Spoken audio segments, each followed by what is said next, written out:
Desde la trinchera. Desde la trinchera. Buenas tardes, les saludamos aquí desde la trinchera a todos nuestros seguidores. Queremos agradecerles antes que nada el interés de ustedes por estos temas que estamos tratando. Somos conscientes y autocríticos y autocríticas de que algunas cosas no las hemos explicado bien con un lenguaje más sencillo y hemos dado algunos saltos históricos, pero vamos a tratar con esta experiencia irnos articulando mejor. En nuestro primer programa hablamos del primer detenido desaparecido en este país, que fue miembro de la Asociación Cívica Nacional Revolucionaria, el compañero Epifanio Avilés. En el segundo episodio hemos hablado del profesor Víctor Pineda Enestrosa, para la gente de Juchitán, Víctor Yodo, que él fue miembro y directivo de la Coordinadora Obrero Campesina Estudiantil del Istmo. Y también hemos hablado, usando la coyuntura de que Fritz Glockner acaba de sacar su segundo libro sobre los movimientos armados en este país, que se llama Los Años Heridos. Esta vez vamos a regresar al tema detención, desaparición forzada en este país. ¿Por qué lo hacemos? Porque ya que un organismo como la Organización de Naciones Unidas, que no podemos decir que sea ligera en sus juicios, ni tampoco que sea radical, pero está señalando que hay una tragedia humanitaria forense, emergente forense y una tragedia humanitaria en este país por la detención, desaparición forzada de personas, tenemos que tratarlo. Es decir, es un tema que los mexicanos y las mexicanas no hemos querido entrarle como debe ser por el dolor que esto ocasiona. Pero el hecho de que nosotros como ciudadanos no pongamos el tema en la mesa va a prolongar todavía más el duelo ya existente. Para eso le voy a pedir a el doctor en historia, Camilo Vicente Ovalle, que nos hable cuáles son estas condicionantes que han permitido que el Estado mexicano evada su responsabilidad de justicia y verdad para las víctimas. Bueno, como has dicho, el que ahora la Organización de las Naciones Unidas haya declarado, que no es la primera vez que declara la situación grave que está México en la que se encuentra México en términos de desaparición de personas. Ya en el 2011 también hubo una misión de las Naciones Unidas, del grupo sobre desapariciones forzadas de las Naciones Unidas aquí en México, y en ese informe de 2011 la ONU decía que a pesar de que no podría señalarse que el conjunto de las desapariciones son responsabilidad del Estado, hay una parte importante que sí sigue siendo responsabilidad directa del Estado como ejecutor. O de servidores públicos, ¿no? O funcionarios del Estado que están involucrados en desaparición de personas, y eso las vuelve desapariciones forzadas, según los términos. A ver, no hay que olvidar que yo creo que un punto importante es entender que la desaparición forzada de personas en diversas partes del mundo, pero en particular en México, lleva muchos años en nuestra historia, y se ha convertido, o durante todos estos años se convirtió en un mecanismo casi normal, o un mecanismo normalizado dentro de las fuerzas de seguridad. En México hay casos de desaparición de personas desde los años 30, 40 por el ejército, por las policías, pero no era un modelo sistemático, o no era un método sistemático, pero ya era una práctica que estaba naturalizada dentro de las Fuerzas Armadas. Por muchas situaciones, puede ser que detuvieron a alguien y se les pasó la mano, entre comillas, durante la tortura y, claro, es mucho más fácil desaparecer, o más fácil en términos del costo político y judicial, desaparecer un cuerpo que asumir el crimen. Pero bueno, es que la práctica de la desaparición lleve muchísimos años dentro de nuestras fuerzas de seguridad o dentro de las fuerzas de seguridad del Estado, implica su normalización, pero también implica que durante ese tiempo ha existido un proceso de normalización de las desapariciones dentro de la sociedad también. Las sociedades no están aisladas de estos procesos. Hay que recordar que durante los años 70, cuando ya la desaparición ya era un método sistemático del Estado para eliminar a un sector de la disidencia política en este país, a los familiares de desaparecidos les costó mucho trabajo que fueran atendidas sus demandas, no solo por el Estado, que siempre las negó, que hubiera cometido desapariciones forzadas, sino incluso por la propia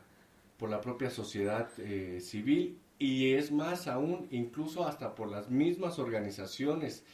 a las que pertenecían aquellas personas desaparecidas, que durante mucho tiempo no asumieron a sus desaparecidos, los consideraron pues casi caídos en batalla, ¿no? A ver, eso es muy grave lo que dices, muy, muy grave. Habrá algunas, tú que has estudiado bien y vas a presentar un libro sobre el tema, ¿qué evidencias hay sobre eso? Porque entonces quiere decir que las direcciones, no todas las organizaciones, yo quiero pensar que las direcciones de esas organizaciones incurrieron en irresponsabilidades, por ignorancia o por otras razones. ¿Qué evidencias hay de eso? Bueno, mira, por ejemplo, habría que explicar algunos casos para poder tener un panorama general, pero por ejemplo en el caso de la Unión del Pueblo, que era una organización política militar, una organización guerrillera que tenía presencia en la Ciudad de México, en la Ciudad de Guadalajara, en Oaxaca, y que tiene sus orígenes en los finales de los años 60, y que después, digamos, puede rastrearse toda su evolución hasta el EPR, el Ejército Popular Revolucionario, ¿no? Que también se asume como heredero de esa organización de los años 60, la Unión del Pueblo. Ellos, por ejemplo, esta organización solo ha reconocido públicamente, digamos, a una persona desaparecida de su organización, cuando en realidad muchas de las personas tuvieron más desaparecidos, la mayoría desaparecidos temporales o transitorios, que después fueron puestos en libertad, pero tuvieron muchos casos de desapariciones transitorias, la Unión del Pueblo, y nunca se fue reconocido claramente, ¿no?, esta situación. Y, por ejemplo, también está la Liga Comunista, 23 de septiembre, que tampoco reconoció o asumió, ¿no?, el costo de las desapariciones. La única organización que sí públicamente denunció las desapariciones de militantes suyos y acusó directamente al ejército fue la Asociación Cívica Nacional Revolucionaria con Genaro Vázquez, que en el 70 o 71, no me acuerdo, saca un comunicado denunciando de que varios de sus militantes en Guerrero habían sido desaparecidos por el ejército. Es la única organización que públicamente denunció el ejercicio en esos primeros años de la desaparición. Ahora, tampoco es que haya sido una situación sencilla, porque finalmente eran organizaciones que estaban en una lucha directa con el Estado, frontal con el Estado, en condiciones de clandestinidad, bajo mucha presión política y militar, ¿no?, sobre estas organizaciones. No era fácil salir a denunciar, eso se entiende. Lo que no estoy juzgando, lo que estoy diciendo, tratando de explicar es que fue también un factor el que las organizaciones no hayan asumido, a lo mejor no en ese momento, pero a posteriori, los sobrevivientes no hayan asumido públicamente y denunciado como agrupaciones los casos de desaparición, también fue un factor para que las desapariciones en México no fueran de conocimiento público. y los familiares, las asociaciones de familiares como el Comité Eureka o la organización AFADEM de Guerrero, pues tardaron mucho tiempo para tener un reconocimiento público como organizaciones, pero todavía tardaron muchísimo más para que sus casos fueran reconocidos a nivel público, ya no digamos a nivel judicial, en la discusión pública que comenzara a existir. Eso por un lado. Y por otro lado, finalmente un Estado mexicano que siempre negó haber participado en las desapariciones cuando hay evidencia más que suficiente para poder determinar que la desaparición forzada en México no fue un ejercicio individual, no fueron excesos individuales como las han querido presentar, sino que fue una política de Estado definida desde los altos mandos, tanto militares como civiles, como parte de la estrategia para eliminar a un sector de la disidencia política en los años 60 y 70 y hasta principios de los 80. Pues ese Estado y esa clase política que participó dentro de esa estrategia, pues claro que nunca iba a aceptar, y además no iba a aceptar porque nunca perdieron el poder, como en otros casos en América Latina, donde, por ejemplo, en el caso de Argentina, donde los militares pierden el poder, por muchas razones, pero pierden el poder. En Uruguay también, entonces hay claramente ahí un desplazamiento de esa clase política militar que reprimió a los movimientos y a la sociedad en general en sus países, hay un desplazamiento y por eso fue posible que se ejercieran ciertos mecanismos de verdad y de justicia. En el caso de México, pues la clase política y militar, que fue responsable de la estrategia de la desaparición forzada, sigue ahí. El ejército nunca ha sido cuestionado al ejército como institución, independientemente de que sepamos que X o Y individuo participó o fue ejecutor, pero como institución jamás ha sido cuestionada. La clase política en México también se ha querido solo señalar el papel de los militares y de los agentes de la Dirección Federal de Seguridad en los casos de desaparición forzada en México, pero no hay que olvidar que fue todo el aparato político, no como ejecutores directos, pero sí como o diseñadores o participantes en esta estrategia. Por ejemplo, el sistema judicial, que encubrió cómo era posible o cómo fue posible que algunos casos de personas que ya habían sido detenidas, que habían pasado por un periodo de desaparición forzada, después los pusieron en la cárcel oficialmente, ¿cómo fue posible que después los sacaran de la cárcel y los volvieran a desaparecer? Entonces, sin una participación del sistema judicial, penitenciario, porque además hay varios casos en donde jueces firmaban hojas de liberación y entonces el Estado mexicano tenía una justificación para decir, no, nosotros no los desaparecimos, mire, aquí el juez es tal y firmó, tiene su hoja de liberación, se fue libre, quién sabe, cuando hay evidencia y testimonios de que fueron sacados de la cárcel y desaparecidos. Entonces, todo este entramado en el que todo un Estado participó como instituciones, no estoy hablando de individuos, sino como instituciones,